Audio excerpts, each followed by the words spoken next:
Bapa di dalam surga, terima kasih Tuhan untuk kesempatan anugerah-Mu kami boleh berkumpul bersama Tuhan di rumah-Mu. Dengan tidak kurang suatu apapun Tuhan, kami berterima kasih Tuhan. Sebentar Tuhan, kami mau mulai Tuhan setiap peribadahan kami. Engkau Tuhan yang berdaulat atasnya, mengambil alih Tuhan sekali lagi tempat ini. Biar hati kami fokus, dan biar kami terima semua yang terbaik daripada Bapa di dalam nama Tuhan Yesus. Mari sembah Tuhan.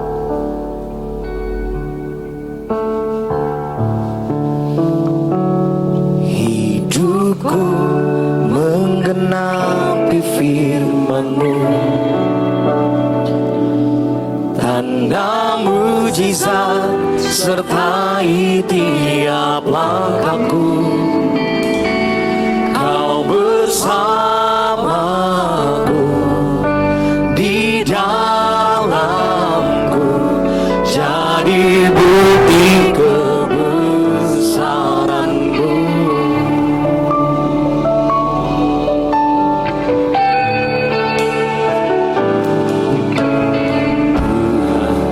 Kau sempurna dalam rencana-Mu dan karya-Mu. Ku serahkan hidupku, murnikan dengan Roh-Mu.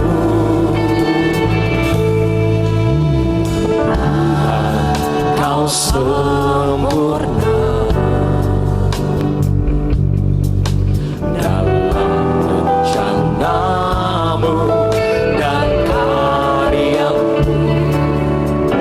Ku serahkan hidupku, murnikan dengan Roh-Mu. Hidupku menggenapi firman-Mu, tanda mujizat sertai tiap langkahku.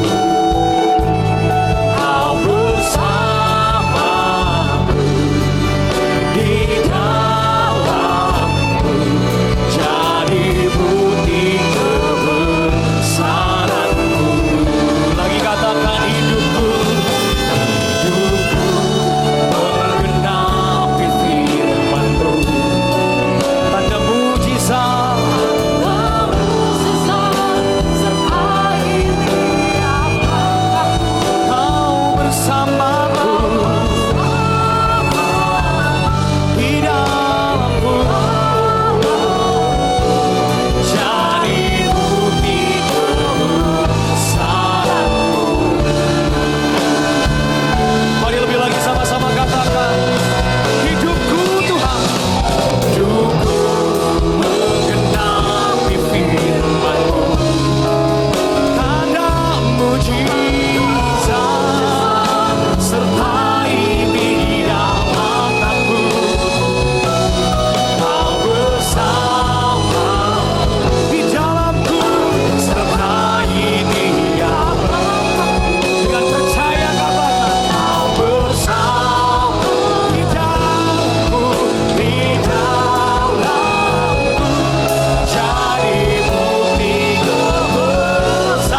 yakin katakan hidupku menggenap. Ini deklarasi iman kami Tuhan pagi hari ini Bapa.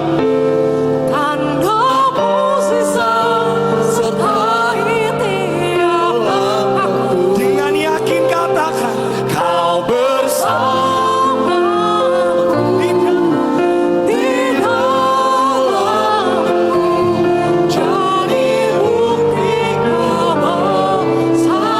Mari lagi yuk dengan imanmu katakan hidupku menggenapi firman.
this place, Lord.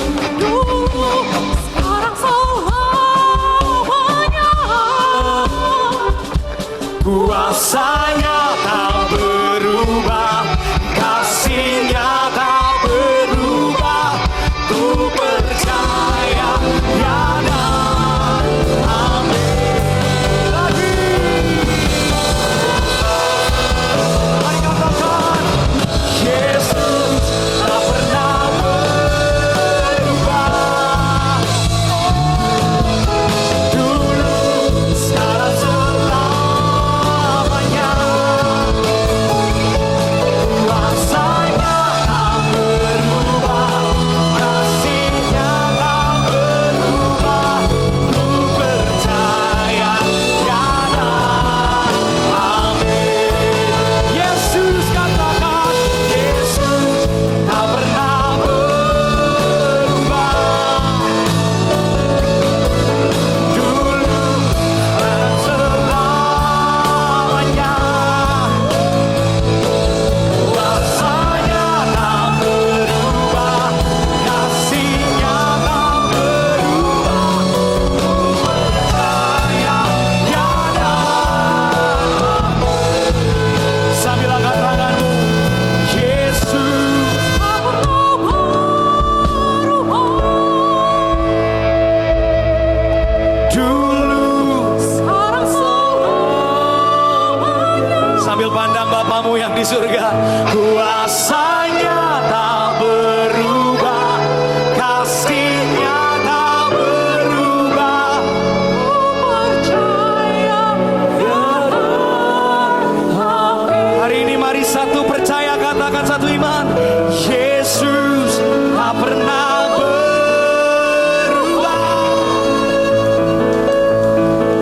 Dulu, sekarang, selamanya. Kuasanya, kuasanya tak berubah, kasihnya tak berubah. Ku percaya, ya dan amin.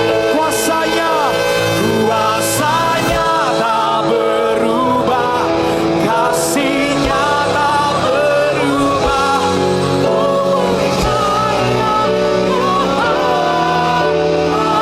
Lagi katakan, kuasanya, kuasanya tak berubah, kasihnya tak berubah. Ku percaya, ya dan amin.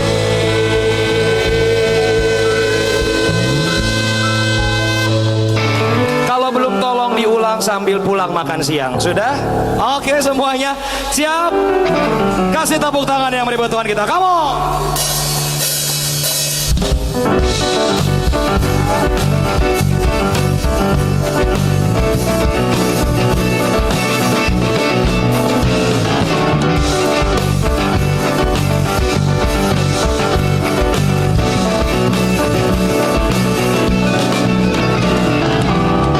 Kecaplah dan lihatlah betapa banyak Tuhan. Rasakan dan nikmati kasih setia Tuhan. Kecaplah dan lihatlah betapa banyak Tuhan itu. Rasakan dan nikmati kasih setia Tuhan. Syukur bagimu Tuhan, segala hormat bagimu Tuhan. Allah yang bersih, Allah yang pelihara. Katakan syukur, syukur bagimu Tuhan.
kekasihannya. Dia Allah yang mengasihimu, aku pun mengasihimu. Tolong bilang sudah. Yang belum punya pasangan, yang gak bawa pasangan gak apa-apa, nanti pulang gereja kita cari sama-sama. Oke? Siap semua puji Tuhan lagi, oke? Kasih tepuk tangan yang meriah, come on.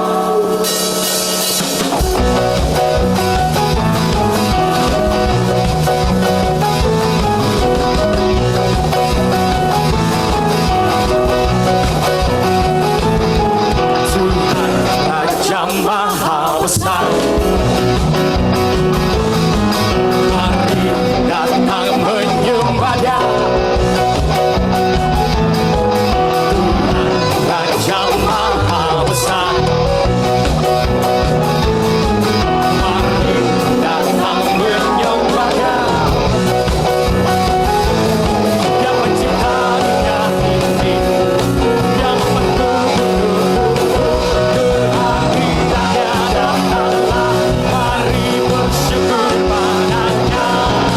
Dengan bersorak bernyanyilah, ya waktu keselamatan pujian Tuhan Raja Maha Besar. Tuhan Raja Maha Besar, mari datang menyembah Dia. Lagi Tuhan Raja Maha Besar, mari datang menyembah Dia. Yang mencipta dunia ini, yang membentuk kehadirannya datanglah, mari bersyukur padanya. Dengan bersorak bernyanyilah, ya waktu keselamatan pujian Tuhan Raja Maha Besar. Yang mencipta dunia ini, yang membentuk kehadirannya datanglah, mari bersyukur padanya. Semua dengan bersorak bernyanyilah, ya waktu keselamatan pujian.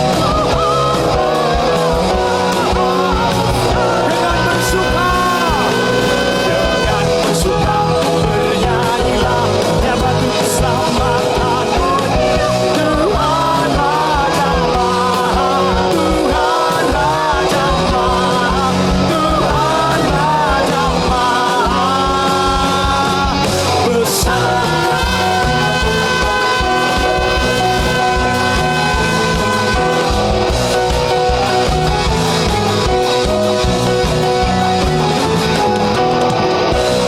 Sorakan haleluya.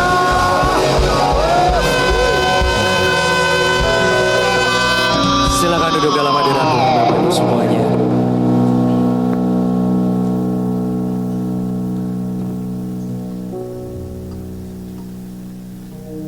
Mari siapkan hati kita sebelum kita akan ditaburi oleh kebenaran firman Tuhan sekali lagi.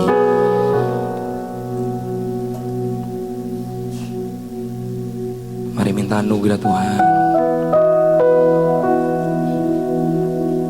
Terima kasih Tuhan.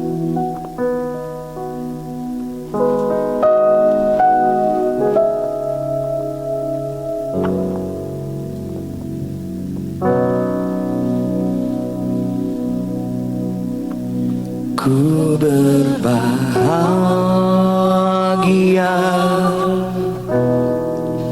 yakin teguh, Yesus abadi selamanya. Aku bernyanyi bahagia, memuji Yesus selalu.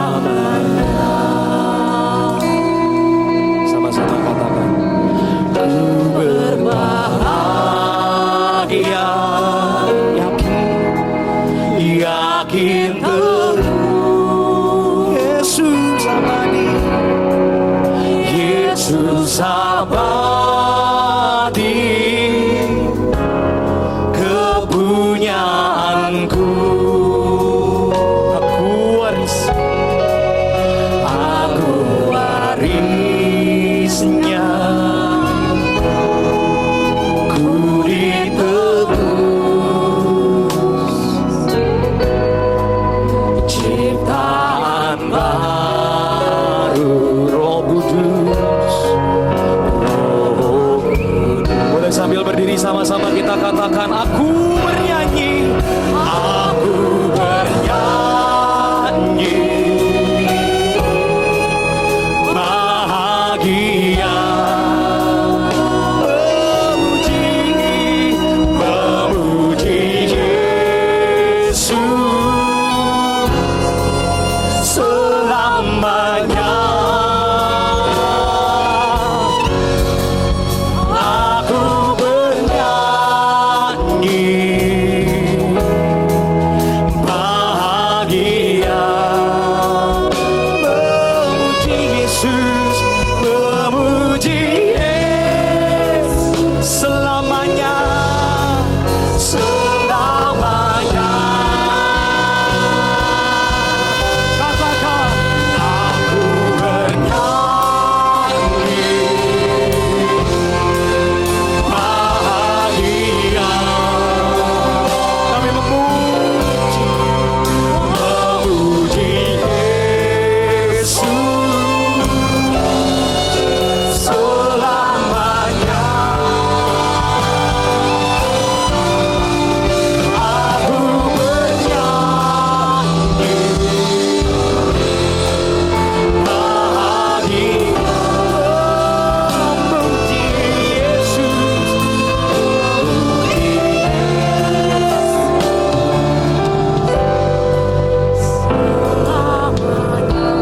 Mari sama-sama sambil angkat tanganmu katakan, aku bernyanyi,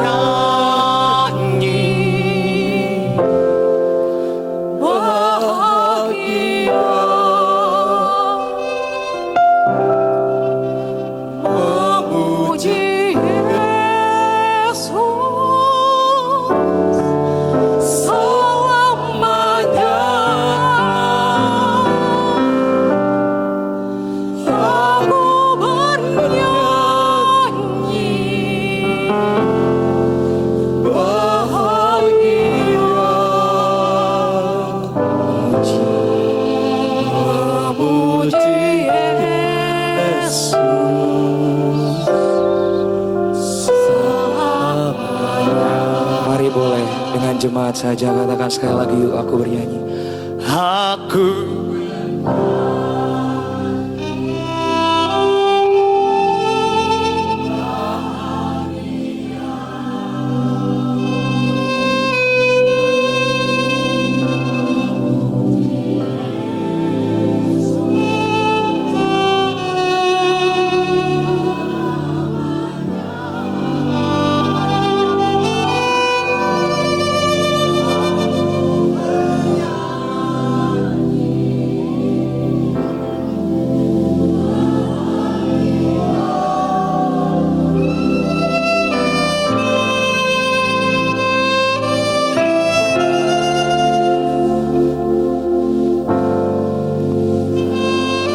boleh sekali lagi sambil angkat tanganmu jemaat Tuhan, para warisnya Tuhan, katakan, aku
kami daripada kematian kepada kehidupan yang hanya ada padamu. Tuhan, kiranya Engkau yang selalu menolong kami untuk dapat dilayakkan menerima hidup-Mu. Melalui tubuh dan darah-Mu, Engkau telah melayakkan kami untuk mengambil bagian dalam persatuan dengan Engkau. Tuhan, ampuni segala dosa pelanggaran kami pada hari ini, agar kami dilayakkan untuk dapat menerima kebenaran firman-Mu. Tuhan, biarlah kami dengan rasa takut dan gentar datang ke hadapan-Mu, dan itu membuahkan cinta dan perbuatan yang berkenan di hadapan-Mu. Kau tahu bahwa kami ini hampa dan kosong. Biarlah pribadi-Mu yang mengisi dalam hati kami sehingga kita menjadi kekuatan atas apapun yang kami hadapi dalam hidup ini, karena kami tahu Engkau adalah Tuhan yang hidup. Terima kasih Tuhan atas penghiburan yang telah Engkau berikan bagi kami. Terima kasih juga untuk penderitaan yang membuat kami dekat dengan Engkau. Biarlah kiranya Engkau bertata atas segala sesuatu. Engkau dipuji dan dimuliakan Tuhan kami Yesus Kristus dengan Bapa-Mu yang baik dan Roh-Mu yang kudus, untuk sekarang dan selalu dan selama-lamanya. Amin.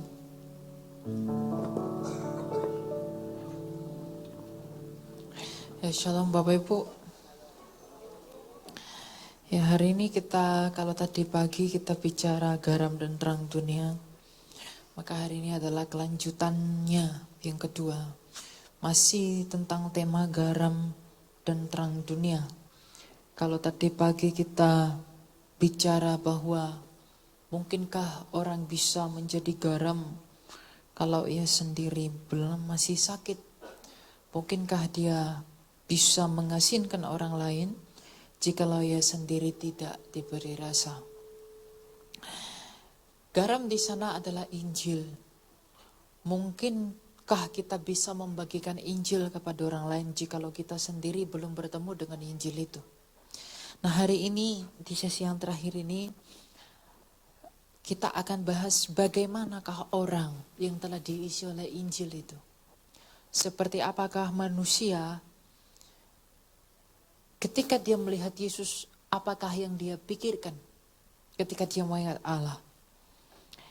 Kita baca dari Lukas 23 ayatnya yang ke-39 sampai yang ke-43. Ini tentang penjahat di sebelah Tuhan. Salah seorang penjahat yang digantung itu menghujat dia, katanya, "Bukankah engkau Mesias? Selamatkanlah dirimu dan kami." Namun yang lain menegur dia, "Tidakkah engkau takut kepada Allah? Sebab engkau menerima hukuman yang sama. Kita memang selayaknya dihukum, sebab kita menerima balasan yang setimpal dengan perbuatan kita. Tetapi orang ini tidak berbuat sesuatu yang salah." Lalu ia berkata, "Yesus, ingatlah aku apabila engkau masuk ke dalam kerajaan-Mu." Kata Yesus kepadanya, "Sesungguhnya aku berkata kepadamu, hari ini juga engkau akan bersama-sama dengan aku di Firdaus." Ciri orang yang telah bertemu dengan Tuhan adalah seperti penjahat di sebelah Tuhan ini. Dia tidak melihat Yesus dalam keadaan yang besar.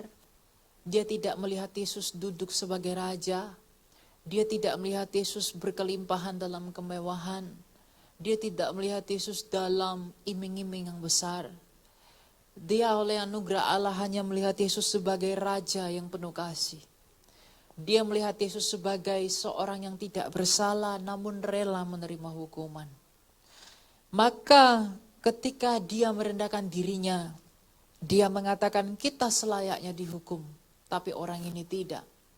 Dan dia berkata pada Yesus oleh iman, "Yesus, ingatlah akan aku apabila engkau kembali masuk dalam kerajaan-Mu." Pada hari itu Tuhan menghiburnya dengan hiburan yang sangat besar. Pencuri itu benar-benar mencuri surga. Dia yang pertama masuk kepada Firdaus. Dia mendahului Maria. Dia mendahului Petrus. Dia mendahului Paulus. Dia mendahului semua orang untuk masuk dalam Firdaus. Inilah buah dari betapa mulianya kerendahan hati itu. Kerendahan hati si pencuri ini membuat dia diperkenan Allah, bahkan diantarkan oleh Kristus sampai ke Firdaus. Kerendahan hati, kalau tadi pagi kita bicara kesombongan, sekarang kita bicara kerendahan hati. Orang menjadi garam, menjadi terang, karena Kristus adalah terang dunia dan Kristus adalah rendah hati. Gak mungkin kita bisa memancarkan terang Kristus yang adalah terang dunia itu jikalau dia yang rendah hati itu tidak tercermin dalam pribadi kita. Betapa dahsyatnya perbuatan dari kerendahan hati. Kerendahan hati hari itu juga telah membuat si pencuri yang akan binasa itu diantarkan kepada Firdaus. Dia benar-benar menjadi garam bagi semua orang yang membaca Injil yang ditulis oleh Lukas. Dia tidak berbuat sesuatu yang besar. Kerendahan hatinya yang ditulis oleh Rasul membuat banyak orang benar-benar mengerti dan sadar dosanya di hadapan Allah. Dia benar-benar menjadi garam. Hari ini dari Injil yang kita baca ini, pencuri di sebelah Kristus itu telah menggarami kamu dan saya oleh Injil yang benar.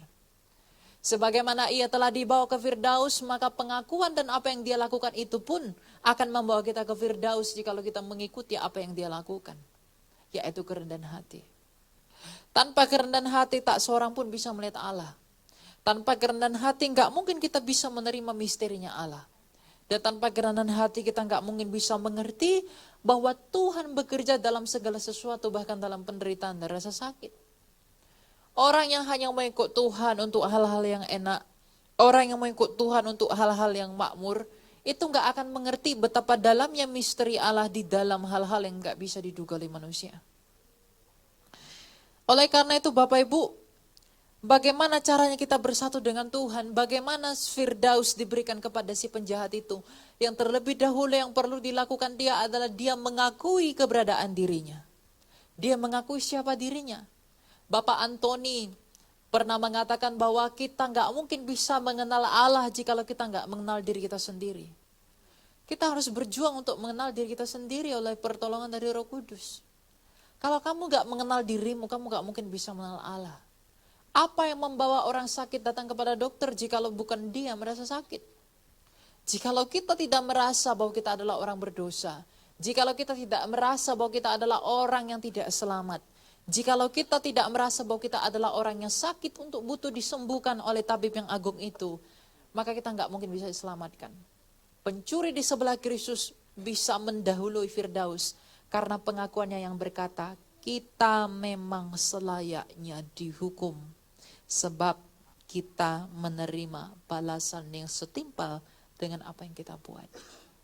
Pengakuan pencuri di sebelah ini, sebelah Tuhan ini membuat dia masuk ke dalam Firdaus. Jadi jikalau kamu mau melihat keindahan Tuhan, lihat dulu dosamu. Jikalau kamu melihat betapa manisnya anugerah, kamu harus melihat dirimu sebagai orang yang gak mempunyai kebenaran apa-apa. Jikalau kita datang kepada Tuhan membawa kebenaran kita, kamu gak akan hidup dalam anugerah. Orang yang paling bahaya adalah orang yang tidak hidup dalam anugerah. Kalau kamu mau tahu betapa sombongnya dirimu, lihat dirimu. Ketika kamu melihat salib Tuhan dan melihat gambar Tuhan, berapa lama kamu bisa memandanginya? Kita lihat gambar Tuhan di mana-mana, kita nggak tertarik. Yohanes mengatakan, ia datang kepada dunia, mendatangi kepunyaannya, tapi kepunyaannya tidak menerima dia. Kita itu semua orang sombong. Kita bahkan gak tertarik sama Tuhan. Yang membuat kita tertarik sama Tuhan adalah asumsi kita. Kita tahu dia bisa begini, dia tahu dia begini. Kita gak mencintai dia pada dirinya sendiri. Kita gak mencintai pengorbanan dan Kalvari. Tapi kita mengasihi dia karena kita memiliki motivasi yang lain-lain. Orang seperti itu gak mungkin selamat. Yudas mengikut Tuhan bukan karena cintanya, tapi karena uang. Dia binasa. Jadi kalau kita mengikut Tuhan,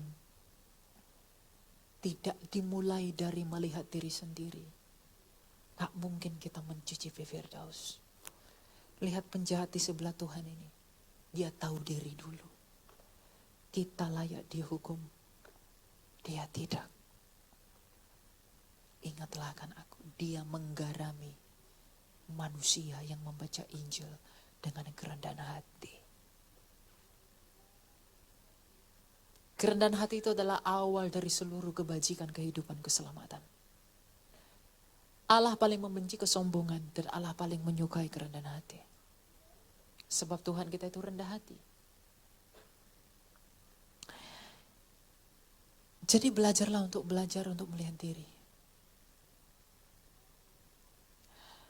Jangan menilai Tuhan dengan standar yang duniawi.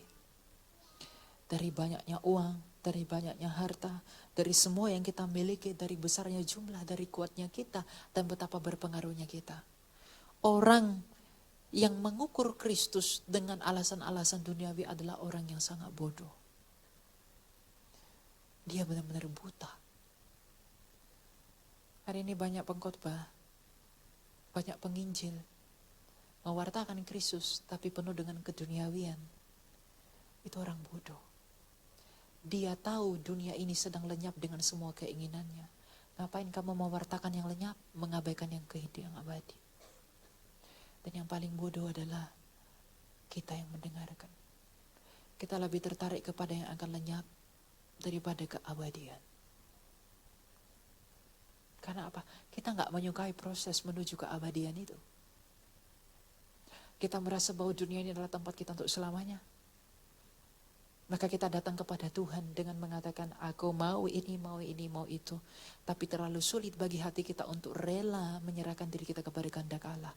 Itulah penyakit manusia. Kesombongan kita membuat kita merasa lebih tahu daripada Tuhan apa yang baik bagi kita.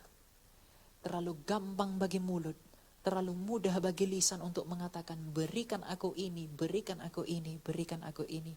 Tapi terlalu sulit bagi hati untuk mengatakan, jadilah kehendakmu. Itulah dosa. Itulah pemberontakan.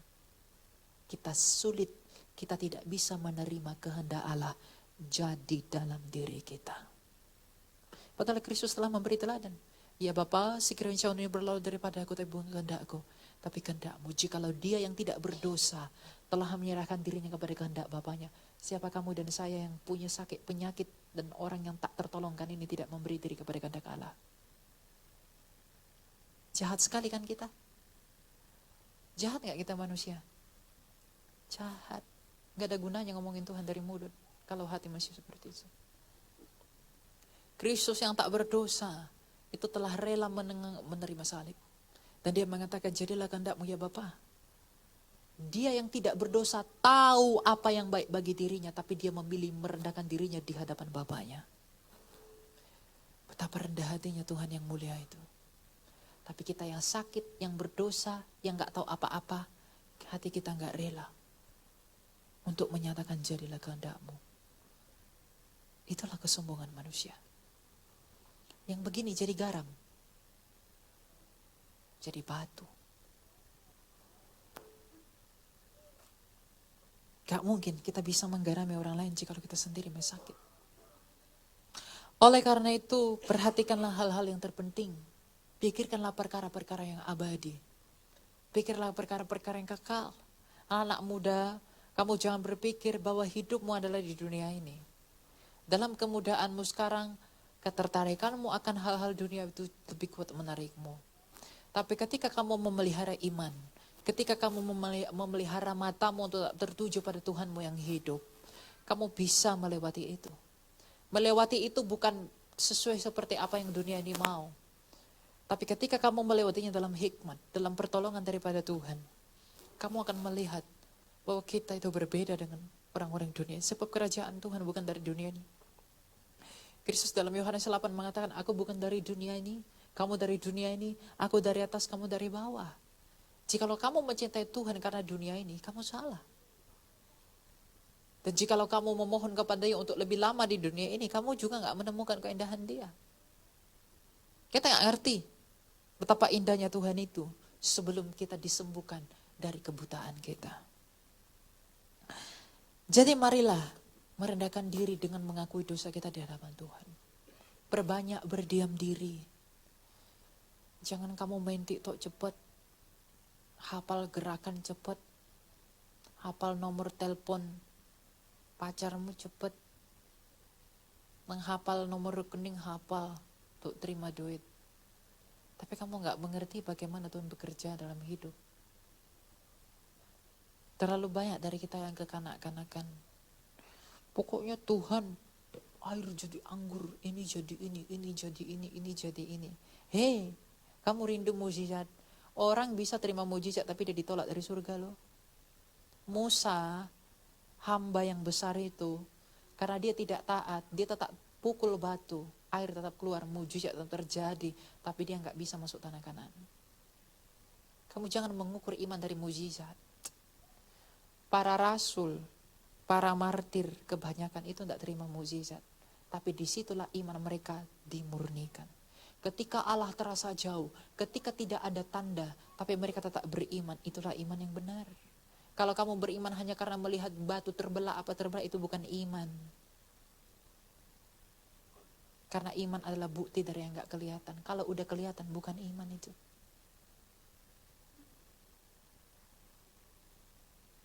Yang sakit disembuhkan, yang ini diinikan, yang ini ditengking, apa-apa ditengking. Gak semua hal harus kamu tengking. Kadang dirimu yang harus kamu tengking.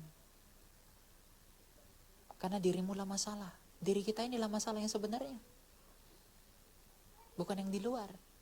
Mengapa Tuhan tidak mau sembuhkan Paulus? Mengapa Tuhan tidak melepaskan Petrus dari salib? Mengapa Tuhan tidak menyelamatkan Ignatius dari mulut singa? Dia diterkam oleh singa. Mengapa Tuhan tidak mengambil pisau dari kepala Paulus? Kalau Tuhan sayang mereka, kenapa mereka teraniaya? Karena rasa sayang yang kita mengerti bukan seperti yang Tuhan mengerti. Kita pikir rasa sayang bebas dari masalah, bebas dari semua, salah kamu. Orang yang paling disayang Tuhan justru paling banyak dibebankan. Agar dosanya itu semua dikikis oleh api. Emas diberikan oleh api. Hati yang kotor, yang licik, yang picik, yang penuh dengan kejahatan, itu dicuci oleh Tuhan melalui penderitaan. Makanya Bapak Gereja mengatakan, tanpa pencobaan, tanpa penderitaan, gak mungkin orang bisa masuk surga. Jikalau Kristus yang adalah kepala, dan kita adalah tubuh. Jikalau kepala kita saja telah membuka jalan bagi surga, membawa kemanusiaan kepada surga melalui tubuhnya yang terpaku di Kalvari, kita gak terpisah dengan kepala. Maka untuk bisa ke sana pun, kita harus mengikuti jalan Tuhan itu. Untuk itulah Tuhan kita berkata, jikalau kamu tidak memikul salibmu, kamu tidak layak bagiku. Kamu pikir ini ayat apa? Kita pikir ini apa? Ini candaan? Jadi kalau kamu pikir ikut Tuhan itu enak-enak, kasihan. Bukan untuk itu tujuannya. Nggak salah orang memperoleh kemakmuran. Nggak salah orang sukses. Nggak salah orang menjadi besar. Tapi ketika hatimu melekat pada itu, kamu nggak bisa melihat Allah. Kamu akan menganggap yang itu lebih berharga daripada pribadi Allah itu sendiri. Untuk itulah kenapa para rasul bersukacita dalam penderitaan. Kenapa Paulus di penjara? Dia berkata bersukacitalah, bersukacitalah. Kenapa dia bersukacita padahal Paulus dalam penjara, dalam aniaya? Karena justru melalui penderitaannya dia dekat dengan Tuhan. Maka Tuhan itu lebih penting daripada penderitaan dia. Dan penderitaan itu membuat dia lebih dekat kepada Tuhan. Maka dia bersukacita dalam derita itu. Karena apa? Yang dia cari memang Tuhan kok. Enggak dunia ini. Kenapa kamu sulit mengerti ini, sulit menerima ini? Yang kamu cari bukan Tuhan, dunia ini yang kamu cari. Makanya kamu enggak mau begini. Ikut tuh aneh, Elia Miron aneh, ikut Tuhan kok sakit, ikut Tuhan kok menderita. Ya karena yang kamu cari bukan Tuhan. Kamu cari dunia ini. Kamu tergoda, terlena dengan segala sesuatu isinya. Sampai kita lupa betapa agung dan indahnya dia yang diselimuti oleh kemanusiaan itu. Jadi orang buta dalam Injil itu kita semua. Kita gak bisa melihat Kristus dalam keadaannya yang sejati kan. Kita pernah gak merenungkan Bapak Ibu, kenapa para rasul, kenapa para martir rela mati demi Tuhan? Kita bisnis gak ada income sebulan udah stres. Kita ada apa-apa udah khawatir. Sakit dikit udah protes. Ini dikit udah khawatir. Ini ada. Rasul itu nggak menyayangkan nyawanya. Karena apa? Mereka melihat Allah. Mereka melihat Kristus. Mereka melihat Tuhan itu dengan benar. Karena mereka apa? Tuhanku telah menaklukkan kematian. Untuk apa aku takut pada kematian?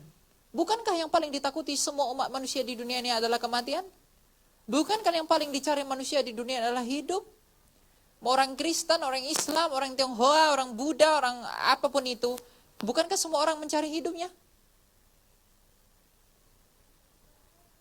Makanya jawaban dari seluruh manusia itu ya hanya Yesus.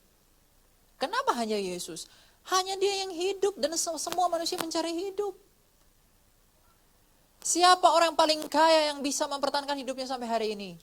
Siapa orang kuat yang sampai hari ini masih hidup? Siapa orang pintar yang bisa hidup sampai hari ini? Siapa orang bijaksana yang hidup sampai hari ini? Semuanya telah takluk, tunduk, ditelan oleh maut.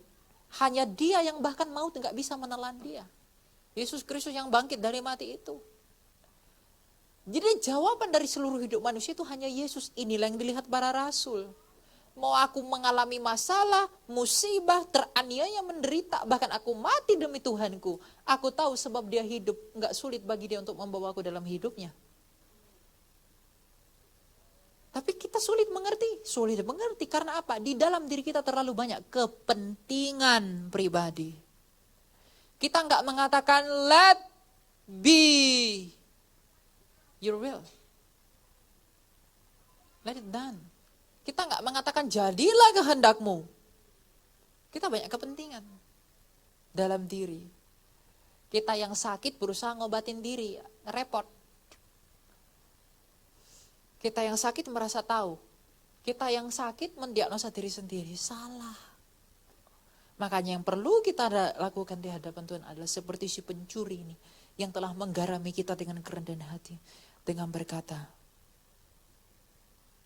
aku layak menerima yang buruk, tapi Tuhan ingat akan aku. Dengan menyadari dosa itu akan memulai bibit kerendahan hati dalam hidupmu. Ketika kamu hidup dalam hati yang seperti itu, kamu meskipun gak rumah mewah, gak makan seafood tiap hari, gak ke mall tiap hari, gak sukses seperti yang lain-lain, tapi kamu akan memperoleh damai yang gak diperoleh oleh siapapun juga. Kamu akan memiliki ketenangan yang gak bisa direnggut oleh siapapun. Kalau ketenanganmu berdasarkan emas, sekarang emas harganya turun, mati kok ketapar.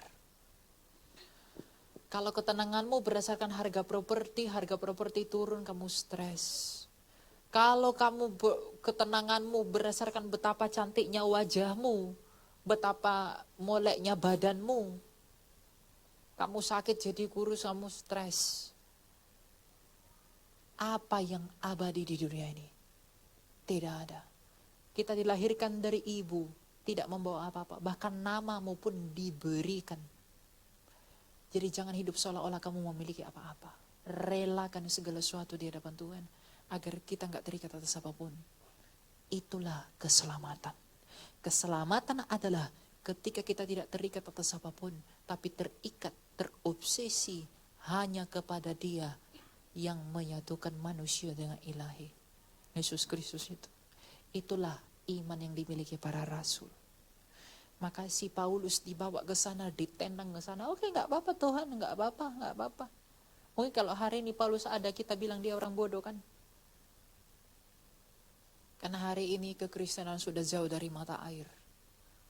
Kita sudah nggak dapat yang murni tentang kehidupan spiritual. Kita dapatnya yang udah kotor-kotor, dicampuri kemakmuran, dicampuri kepentingan, dicampuri ambisi, dicampuri hal-hal duniawi yang terdengar berkat. Ingat, berkat itu apa? Berkat itu yang baik. Paulus duri dalam dagingnya baik bagi dia, itu berkat bagi dia. Paulus protes enggak. Dia bersuka cita. Kenapa dia bisa bersuka cita? Dia mengenal Tuhannya. Kunci dari penderitaan kita adalah, kunci dari protes kita adalah kita nggak kenal Dia. Jikalau sekiranya kita mengenal Dia, apapun keadaan hidup kita, kita tak percaya Dia selalu ingin menyelamatkan kita. Apa yang kamu harapkan dari apa yang Tuhan tidak janjikan? Tuhan selalu menyertai. Tuhan selalu bersamaku. Tuhan selalu menolongku. Kita ngomong gitu tapi pikirannya dunia semua. Bukan keselamatan. Yang kita pikirkan dalam diri ini ya yang ada di angkasa ini. Bukan hal lebih penting daripada itu semua. Itu keselamatan. Sungguh kasihan jikalau orang melihat Tuhan yang dari surga itu penuh dengan keduniawian. Kasihan. Maka oleh karena itu, melalui peristiwa yang rendah hati daripada Injil ini, kita diberikan, kita digarami oleh sesuatu yang baru. Bahwa kerendahan hati itulah yang membuat kunci kehidupan ini menjadi tenang. Dengan rendah hati kita tahu, Tuhan, yang kuharapkan gak terjadi. Gak apa-apa Tuhan, kamu tahu yang terbaik. Kalau yang kamu harapkan gak terjadi, jangan buru-buru protes. Kalau yang kamu minta belum diberikan, jangan buru-buru berasumsi tentang Tuhan. Jangan anggap dia sebagai lawanmu, anggap dia sebagai sahabatmu. Kalau Tuhan belum menyembuhkan sakitmu, kalau kamu tiba-tiba sakit, kamu gak usah langsung cari pendeta mana urapannya lebih besar untuk disembuhkan. Ya, bodoh sekali kamu. Saya pernah ketemu sama orang yang besar di Indonesia. Dia telepon saya, Elia, kamu tahu nggak pendeta urapannya besar? Buat apa Pak? Untuk urusan duniawi. Padahal dia sendiri bisa doa pada Tuhan. Kenapa sekali ke Gunung Kawi aja gitu, begitu. Kalau kita diberikan sesuatu yang membuat kita berat, kalau Tuhan izinkan masalah dalam hidup kita, jangan buru-buru minta keluar. Tanya dia dulu, apa maksudnya Tuhan? Agar yang berat itu gak sia-sia kamu pikul. Agar penderitaanmu itu gak sia-sia, tapi kamu mengerti hikmat Allah di balik semuanya itu. Untuk itulah kenapa Rasul mengatakan, salib kebodohan bagi orang yang binasa, tapi kekuatan bagi Mana ada disalib berdarah-darah, kok ini keselamatan kata orang Romawi. Apa ini? Selamatkanlah dirimu. Kata penjahat itu kan. Katanya kok Mesia, selamatkanlah dirimu. Bagi mereka ini bodoh. This is stupid. Bagaimana keselamatan bisa terjadi di balik yang lemah ini, yang tersalib ini? Ya, karena dia melihat dengan kacamata duniawi. Bukan spirit. Bukan spirit. Kita juga kerap kali begitu. Kita mengulang dosa penjahat yang binasa itu. Sulit bagi kita memiliki jiwa dan hati seperti penjahat yang bertobat itu. Kalau saya bahas ini, saya suka sekali. Karena apa? Inti kehidupan kita ya sikapnya seperti ini, Bapak Ibu. Makanya belajar kepada Tuhan dengan mengatakan, Tuhan, koreksi aku. Aku sombong sekali ya Tuhan ternyata. Aku gak tertarik samamu. Kita ingat Tuhan pun jarang. Kita datang kepada dia hanya kira ada maunya aja. Kita lebih sering mengingat kekasih, mengingat seseorang, mengingat barang kepunyaan kita daripada mengingat Tuhan. Itulah mengapa penderitaan itu adalah berkat bagi mereka menurut para rasul. Penderitaan adalah berkat bagi mereka orang-orang kudus. Kenapa? Melalui rasa sakit mereka terus ingat Tuhan. Makanya mereka mengatakan, Tuhan yang kuingat melalui penderitaanku jauh lebih penting daripada rasa sakitku dalam penderitaanku. Itulah yang membuat aku selamat. Ayo, sulit gak kita terima ini? Gak usah bohong, sulit. Memang jalan itu sempit. Orang mereka yang udah melalui aja bilang sulit kok. Karena daging ini masih kuat. Tapi gak apa-apa. Masalahnya mau berjuang atau tidak dalam anugerah. Minta anugerah itu atau tidak kepada Tuhan. Kalau enggak, apa yang kita kejar Bapak Ibu? Kita kejar kemurnian iman kah atau kejar yang lain-lain? Ingat loh, iman itu yang menyelamatkan kita. Kalau iman itu yang menyelamatkan kita, dan kepada surga tidak boleh ada sesuatu yang najis, Maka iman itu harus murni, bukan? Kenapa kita nggak minta kemurnian iman kepada Tuhan? Tapi siap-siap ketika kamu menerima kemurnian iman, siap-siap apa yang akan menimpa kamu. Bukan malapetaka, bukan. Bagi orang lain mungkin itu melihatnya kamu ditimpa malapetaka. Tapi bagi Tuhan, itulah kemurnianmu. Dia mengizinkan itu karena dia cinta, bukan dia membenci. Apakah kayu gosong karena api membenci kayu? Tidak. Tapi karena dia membakarnya. Makanya tadi kita baca, dikatakan apa? Garam digarami dengan api.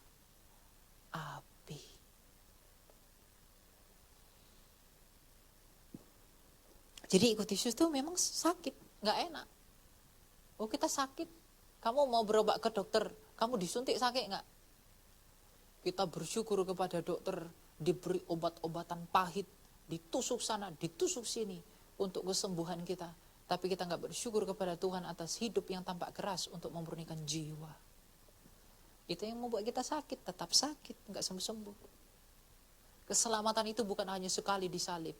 Yang selesai itu hanya Yesus, kita belum. Jangan pernah berasumsi kamu udah menang, no. Yang banyak pikir dia menang, kebanyakan nggak menang. Makanya itulah yang membuat para rasul dan muridnya rasul ketika melihat wajah Tuhan, yang mereka miliki itu hanya air mata. Karena apa? Dengan melihat Tuhan mereka gentar sekali. Mereka melihat Tuhan yang kudus, Tuhan yang baik, Tuhan yang mulia, Tuhan yang suci. Tapi pada saat yang sama, kemuliaan, kebesaran dan terang Tuhan membuat mereka melihat semua dosa-dosa mereka. Maka mereka boro-boro minta ini, minta itu. Tapi mereka hanya berkata, Tuhan kasihanilah orang berdosa ini, karena mereka melihat dosanya di hadapan terang Tuhan. Seperti objek makin dekat dengan lampu, bayangannya makin besar. Orang makin dekat dengan Tuhan, nggak makin merasa suci, nggak makin merasa benar, tapi akan semakin melihat betapa banyaknya dosanya. Itu orang yang dekat dengan Tuhan. Makanya orang yang dibenarkan yang pulang ke rumah adalah pemungut cukai itu. Bukan orang yang Farisi yang teriak-teriak itu. Coba apa salahnya doa orang Farisi itu? Anda bayangkan nggak? Tuhan, aku bersyukur kepadamu karena aku tidak mencuri, aku tidak begini, aku tidak berzina, aku tidak begini. Bagus nggak itu? Bagus. Tapi hatinya nggak benar, nggak dibenarkan. Artinya ketaatan tanpa kemurnian hati nggak berguna. Makanya Tuhan katakan apa? Aku tak mengkehendaki korban. Yang ku kehendaki adalah belas kasihan. Kamu pikir dengan taat, oke kasih persepuluhan, oke puji Tuhan begini, oke aku udah ini, enggak. Siapa namanya? Si penjahat ini masuk surga tanpa persepuluhan. Tanpa apa? Yang besar-besar enggak? Dia masuk surga dengan hati. Karena Amsal 4 ayat 23 mengatakan apa? Karena dari situlah kehidupan dipancarkan. Maka kunci hidup manusia ada dalam hatinya. Jadi kalau kita mau dihidupkan, kalau kita mau hidup bersama-sama dengan Tuhan, maka periksa hati itu. Ingat ya Bapak Ibu anak muda, ingat satu hal. Kamu gak akan menemui hal yang lebih indah daripada Kristus itu sendiri. Enggak, kamu gak akan menemukan itu. Kalau hari ini kamu belum menemukannya gak apa-apa. Kamu doa sama Tuhan, Tuhan tolong aku untuk bisa melihatmu. Tolong aku untuk bisa mengerti kamu Tuhan. Karena iman itu bertahap. Iman itu benih. Dia bertumbuh jikalau kamu mau bertumbuh. Dia menghasilkan buah jikalau dia sudah matang, sudah besar. Nah pilihan ada di tangan kita. Kita mau bertumbuh gak dalam iman? Kita mau gak hidup dalam iman? Kalau kita sendiri gak mau, gimana kita menjadi dewasa dalam iman? Aneh ya. Alkitab mengajarkan kita dewasa dalam iman, tapi juga dia mengatakan kamu harus menjadi anak-anak. Itulah misteri. Kita gak ngerti apa-apa kok Bapak Ibu. Anak muda, kamu gak ngerti apa-apa bahkan tentang dirimu sendiri. Saya pun nggak tahu tentang diri saya. Karena apa? Yang saya tahu itu mungkin pengetahuan dari dosa saya, bukan dari kemurnian saya. Yang kita mengerti, yang kita nilai, yang kita lihat, itu semua asumsi yang mungkin keluar dari dosa pelanggaran kita, bukan dari kemurnian kita. Maka satu-satunya cara untuk hidup adalah dengan berkata, jadilah kehendak-Mu. Tuhan mengajari kita doa yang agung itu bukan untuk main-main. Berapa kali kamu doa Bapa Kami dalam sehari? Gak pernah kan? Mungkin sekali seminggu pun gak pernah. Lalu kamu mengatakan Tuhan baik, Tuhan baik. Baik dari mana? Anggap dia baik karena apa? Dia baik karena kamu berpikir, kalau aku bilang dia baik, aku puji dia, nanti dia kasih aku ini. Repot kan? Nah, itu udah gak murni. Melihat Tuhan seperti melihat pebisnis. Tuhan itu bahasa Yunani Kyrie, kurios, artinya penguasa. Kalau dia jadi Tuhanmu, maka izinkan dia berkuasa atas hidup. Bukan ngatur-ngatur, bukan protes. Kalau hari ini kita nggak ngerti tentang semua, kok begini ya, kok aku ikut Tuhan begini. Nggak apa-apa, setia aja menjalani. Hari ini kamu nggak ngerti, kelak kamu akan jangankan kita, Rasul aja begitu kok. Tuhan bilang hari ini kamu gak ngerti, tapi suatu hari nanti kamu pasti mengerti. Dan para rasul memilih setia dengan kerendahan hati ikut Tuhan. Dan akhirnya mereka mengerti. Kapan mereka mengerti? Ketika mereka udah mati. Petrus gak tahu kenapa aku harus disalib terbalik. Paulus, pembunuh itu gak tahu kenapa aku harus terbunuh.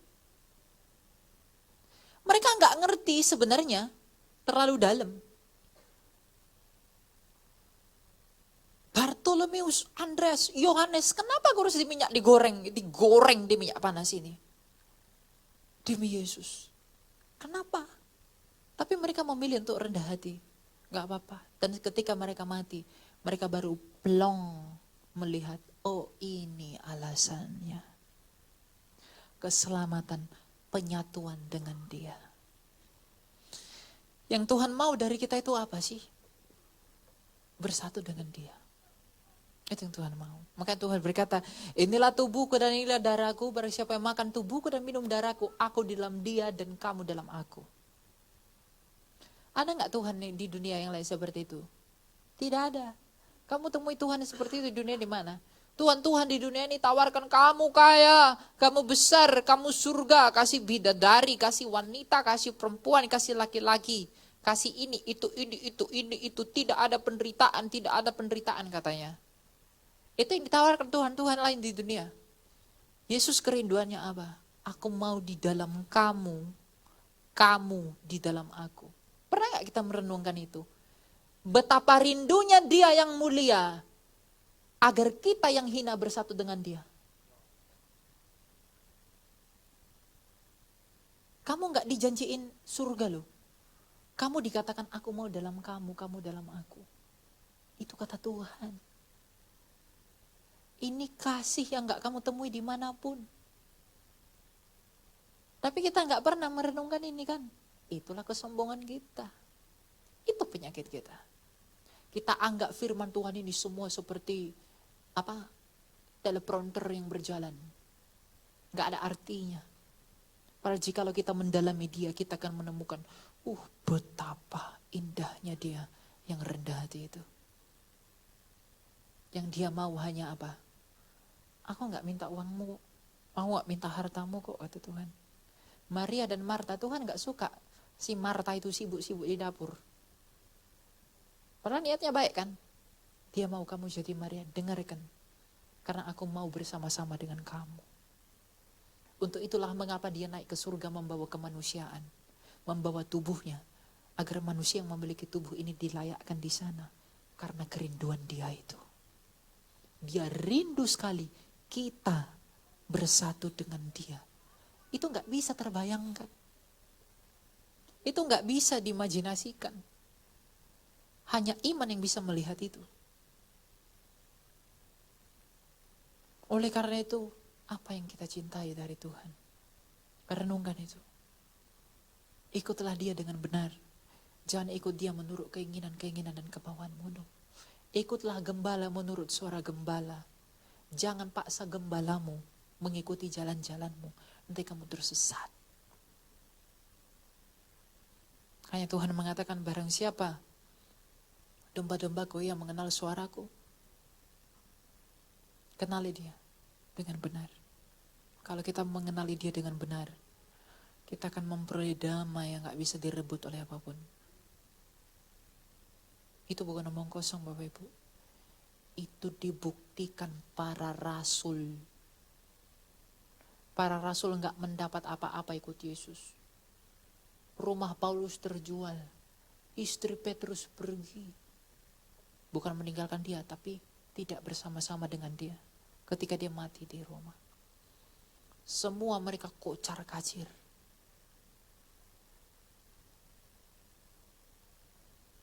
Entah apa yang mereka dapat dari dunia waktu itu. Enggak ada. Saking indahnya Kristus. Bahkan nyawa pun enggak penting bagi mereka.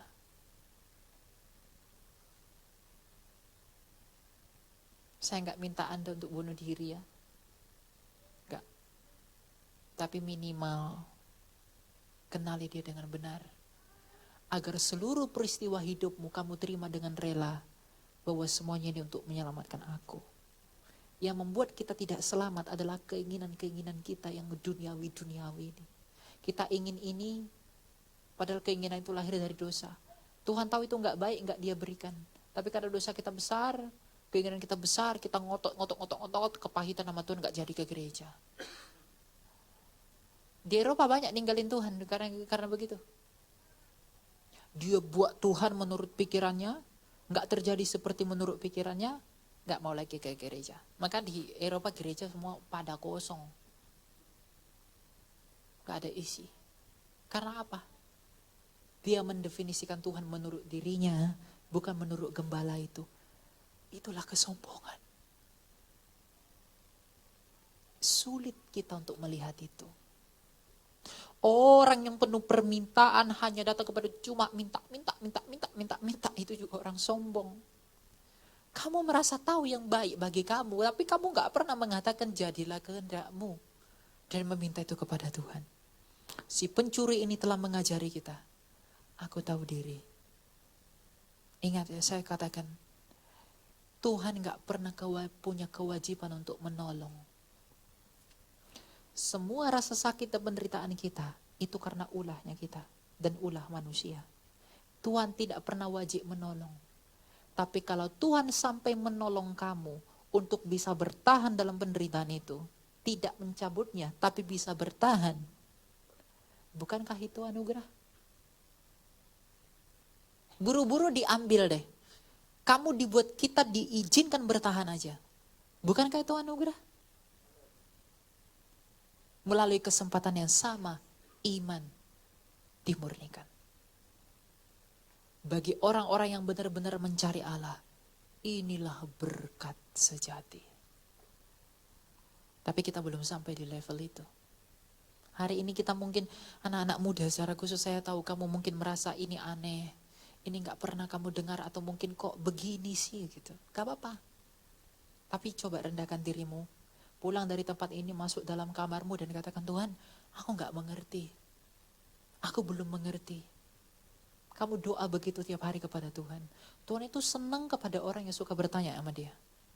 Bagi keselamatan jiwanya. Kamu tanya begitu sama Tuhan tiap hari. Dalam kamarmu berdoa. Sendiri. Kamu gak perlu banyak ngomong. Kamu diam aja di hadapan Tuhan. Kamu ulangi doa, Tuhan kasihanlah aku, Tuhan kasihanlah aku, Tuhan kasihanlah aku. Kamu akan melihat dirimu nanti, aku gak menemukan apa-apa ternyata dalam diriku. Ketika kamu melihat diri kita ini orang berdosa, untuk macam-macam sama Tuhan pun kita gak akan berani lagi. Percayalah, bentuk dulu sikap cintamu karena kamu melihat dirimu. Kita melihat diri kita orang yang berdosa, orang yang rusak, tapi dicintai oleh pribadi yang besar. Itu yang membuat kita hidup dalam cinta, bukan dalam ketakutan. Itulah yang membuatmu berani menghadap dia tiap hari. Menghadap Tuhan. Coba itu. Jangan ini Selasa, Kamis, Rabu, Jumat, Sabtu, Minggu ku di luar main padel, main ini. Pengamat teman arisan, olahraga, jumba, lari pagi, lari ini. Malam udah capek, udah tidur. Gak ada waktu untuk berdoa kepada Tuhan. Padahal Tuhanlah yang memelihara segala sesuatu bagi semuanya dan di dalam semuanya. Jadi anak muda, ingat ya, kemudahanmu bukan untuk kesempatanmu, kekuatan untuk melakukan hal-hal yang tidak Tuhan berkenan. Tapi kalau kemudahan digunakan untuk mencari Allah, mungkin kamu gak hidup sampai tua. Gak usah minta umur panjang-panjang sama Tuhan. Ngapain kamu panjang-panjang di dunia ini? Ayo. Ngapain panjang-panjang? Coba. Karena apa? Makin panjang makin belum tentu tahan uji. Yesus Kristus 33 udah pergi. Udah naik ke surga. Ya? Oh berarti saya gak bisa doa panjang umur. Doa aja gak apa-apa. Panjang umur gak apa-apa. Tapi kalau panjang umur tanpa mengenal Tuhan, apa artinya umur itu? Banyak orang yang udah tua-tua saya temuin. Ada yang kenal Tuhan. Saya pernah pelayanan ke Tengger. Di mana itu? Di leher kakinya Bromo. Itu ada nenek-nenek 95 tahun. Tua sekali. Tapi dia sangat mencintai Tuhan. Saya melihat, saya terharu. 95 tahun dia telah hidup di dalam Allah. Bukan gak banyak pergumulan dan pencobaan dia Bapak Ibu. Tapi saya melihat dia inilah bukti betapa mulianya Tuhanku. Kenapa?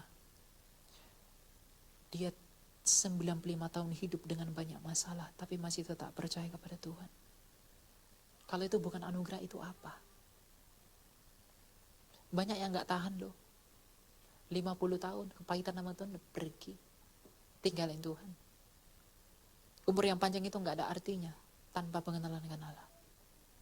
Lebih baik pendek. Saya sendiri pun doa kepada Tuhan, gak usah lama-lama lah. Ngapain lama-lama?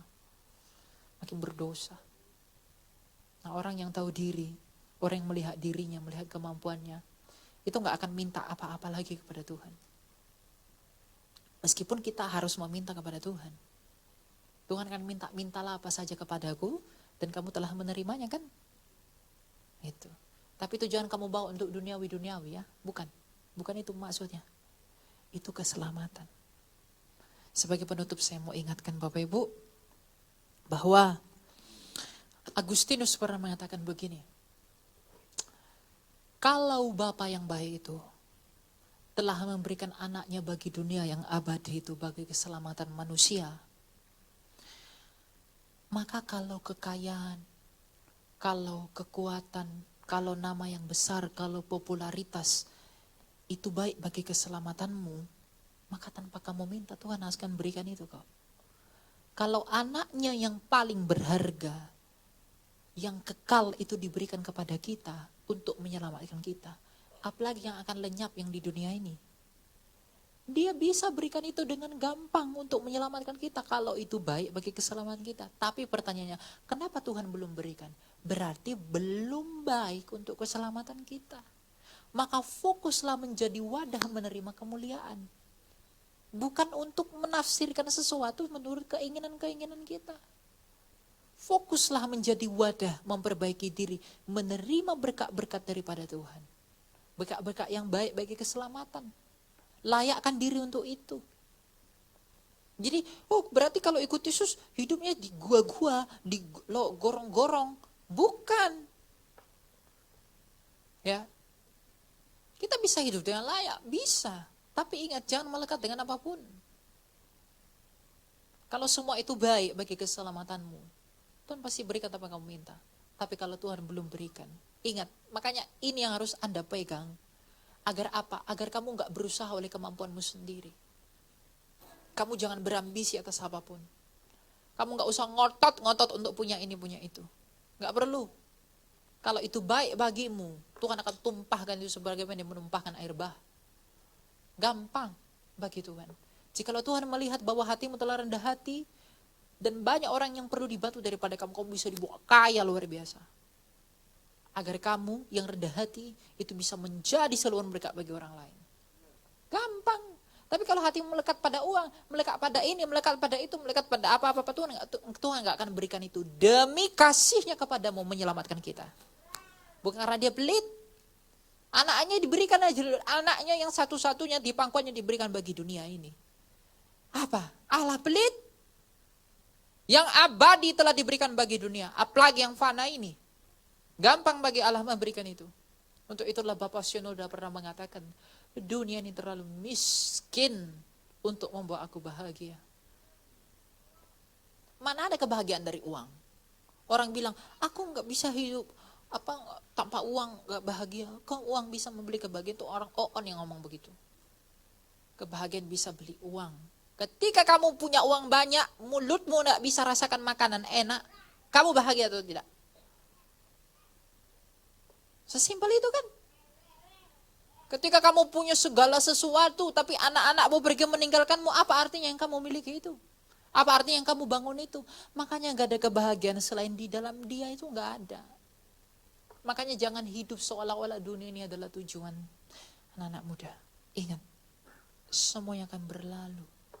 Bahkan nama pun akan terbang. Semua akan pergi. Jangan genggam. Pegang aja begini. Jadi ketika itu diambil, tanganmu gak sakit. Jangan pegang begini aja. Kita gak pernah membawa apa yang jadi milik kita ke dunia ini. Jangan pernah merasa kamu memiliki apa-apa. Apa yang kamu punya jikalau kamu tidak pernah menerima, bahkan namamu pun kamu terima kan?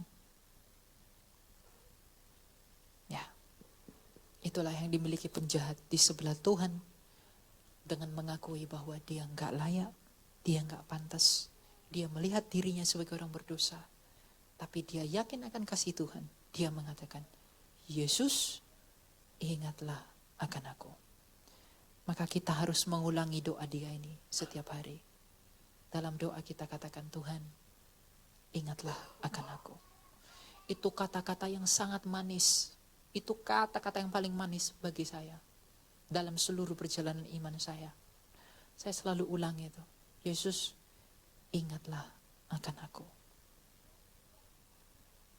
Tuhan tahu kelicikan saya.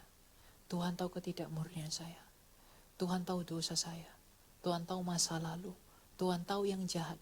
Tuhan tahu yang gak baik dalam diri saya. Tapi ketika dia masih berkenan menolong, aku gak berani minta apa-apa Tuhan. Aku hanya mau, ingatlah akan aku. Itu kalimat paling manis. Ulangi itu, agar hatimu bisa rendah hati. Ketika kamu mengatakan Tuhan, ingatlah akan aku, kamu jadi tahu diri tiap hari. Dan ketika kamu rendah hati, hatimu dibentuk tidak dalam kesombongan. Kamu akan melihat bagaimana hal-hal baik mulai ditambahkan dalam hidupmu, tetapi kamu gak akan menjadi sombong dan terlena dalam penghiburan. Tapi kamu gunakan itu bagi kemuliaan Allah. Karena gak semua orang tahan dalam kemuliaan. Orang bisa tahan dalam penderitaan, tapi orang belum tentu tahan dalam kemuliaan. Kenapa begitu? Orang menderita bisa tahan, tapi ketika diberi kemuliaan ada yang sombong, ada yang merasa pinter, ada yang merasa hebat, dia nggak tahan. Ya, dia tetap dipuji-puji di dunia, dia tetap besar di dunia, tapi sikap hatinya yang salah telah membuat dia jatuh tanpa dia sadari. Jadi masih mau ikut Tuhan? Yakin? Yakin ya? Saya harap sih yakin. Kalau nggak yakin, apa yang kita temukan? Coba nggak ada. Di luar Tuhan, kita nggak nemu apa-apa. Di dalam dia, kita menemukan yang besar, tapi prosesnya sulit kan? Nggak apa-apa. Oleh karena itu, katakan kepada Tuhan, Tuhan, ingatlah akan aku. Kita lebih jahat kok dari si pencuri itu. Si pencuri itu ketahuan mencuri lalu disalibkan. Kesombongan kita nggak ketahuan. Siapa yang kita tipu belum ketahuan.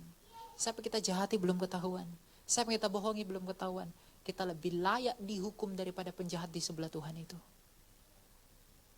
Oleh karena itu katakanlah, ingatlah akan aku, ya Yesus, apabila kau kembali dalam kerajaan-Mu. Tapi sebelum mengatakan itu, aku itu dosamu di hadapan Tuhan. Dengan demikian, kita hidup.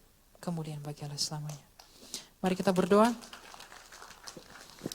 Tuhan, terima kasih, kami bersyukur kepadamu bahwa Engkau telah menolong kami untuk mengerti kebenaran-Mu dan kiranya Engkau yang meneguhkan kami dalam iman daripadamu.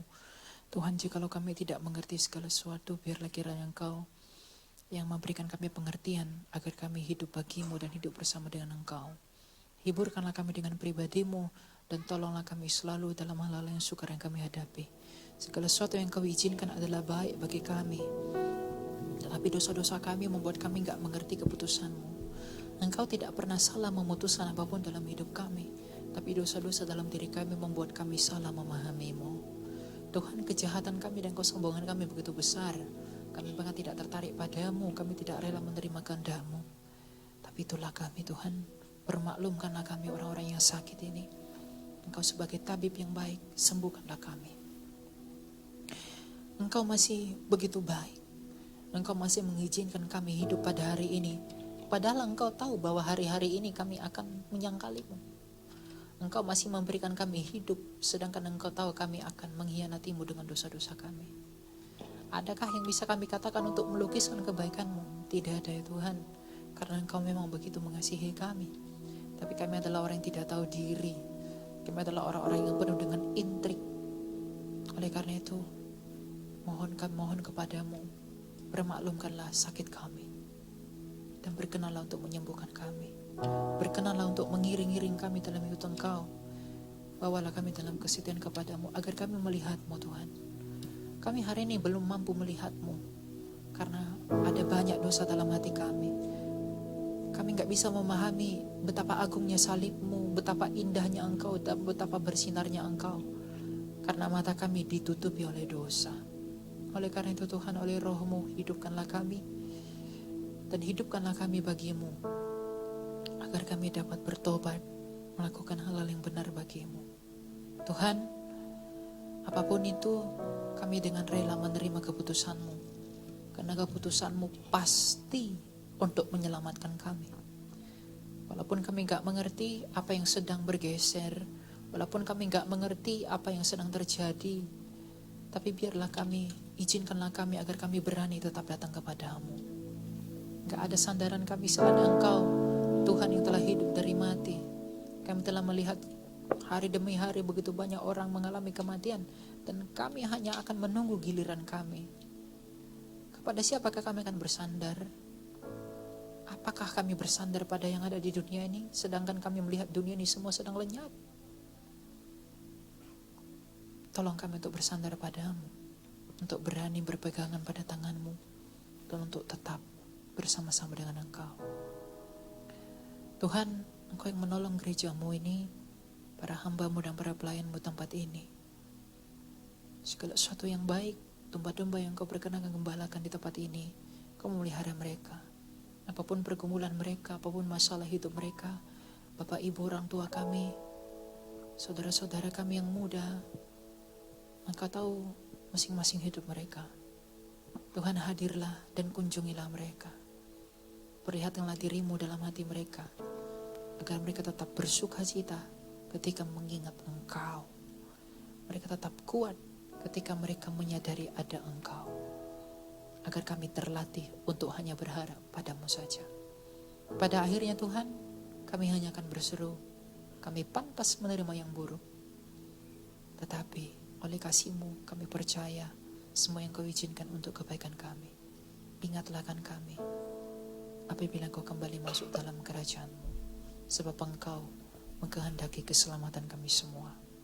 Jikalau kami pulang ke rumah kami masing-masing, lengkapilah kami dengan berkat-Mu, kesetiaan-Mu, dan kemurahan hati-Mu, yang untuk itulah Engkau memanggil kami. Sekali lagi Tuhan, ampuni kami dan maklumkan hal-hal yang tidak benar dalam diri kami. Memandang kepada kasih-Mu, kami memuliakan Engkau ya Tuhan kami Yesus Kristus, dengan Bapa-Mu yang mulia dan Roh-Mu yang kudus, untuk sekarang dan selalu dan selama-lamanya. Amin. Shalom GB Lewi Church. Kami menyambut semua jemaat yang hadir dan juga bagi Bapak Ibu yang baru pertama kali hadir. Welcome home to GBI Lewi Grand Galaxy Park, Rayon 1H. Mari bertumbuh di gereja ini. Berikut informasi gereja dalam sepekan. Ibadah Raya GBI Lewi tanggal 21 Juni 2026 pukul 8.30 dan 10 pagi akan dilayani oleh Pastor Jufriaman Saragi, Gembala GBI Lewi Bogor Gretmont. Mari bawa anak bapak ibu saudara untuk mengikuti ibadah sekolah minggu atau Lewi Kids yang diadakan setiap hari Minggu di ruangan Luxury Hall. Community of Love atau KUL, kesatuan hati, tumbuh bersama dan menangkan jiwa. Di dalam kasih Tuhan, kami mengundang Bapak Ibu Saudara dan semua anak muda untuk bersama-sama bertumbuh di dalam sel group. Komunitas ini akan dipakai Tuhan untuk membawa dampak bagi lingkungan sekitar. Berikut pelayanan jemaat. Sebagai satu keluarga Allah, kami rindu melayani di setiap musim kehidupan Anda. Temui kami di front desk atau saudara dapat menghubungi sekretariat. Pelayanan baptisan akan diadakan setiap bulannya. Bagi saudara yang ingin mendaftarkan diri, dapat melalui website gbilewi.church. Pelayanan diakonia. Jemaat yang terkasih, gereja membuka pelayanan diakonia bagi jemaat yang membutuhkan bantuan. Silakan menghubungi nomor di bawah ini atau dapat menghubungi pengerja Asher. Kiranya pelayanan ini menjadi wujud kasih dan kepedulian kita bersama.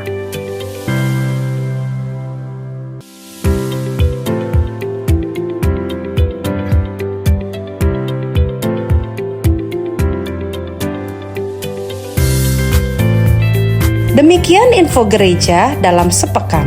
Sampai jumpa minggu depan. Selamat hari Minggu. Tuhan Yesus memberkati. Mari angkat tangan tinggi sekali lagi. Besar, besar anugerah-Mu, oh Yesus. Berlimpah kasih-Mu semakin hari ya Tuhan. Semakin hari semakin bertambah besar anugerah-Mu. Mari sekali lagi besar. Oh, besar anugerah-Mu, besar anugerah-Mu Tuhan. Berlimpah kasih Tuhan, terima kasih Tuhan. Kau tanam gereja ini Tuhan, Kau pakai gereja ini ya Tuhan. Bertambah besar anugerah-Mu, sekali lagi besar, besar oh Yesus. Kami merasakan Kau hadir tempat ini ya Tuhan. Hadirat-Mu mencatat kami ya Tuhan. Kasih-Mu semakin hari semakin bertambah besar anugerah-Mu semakin hari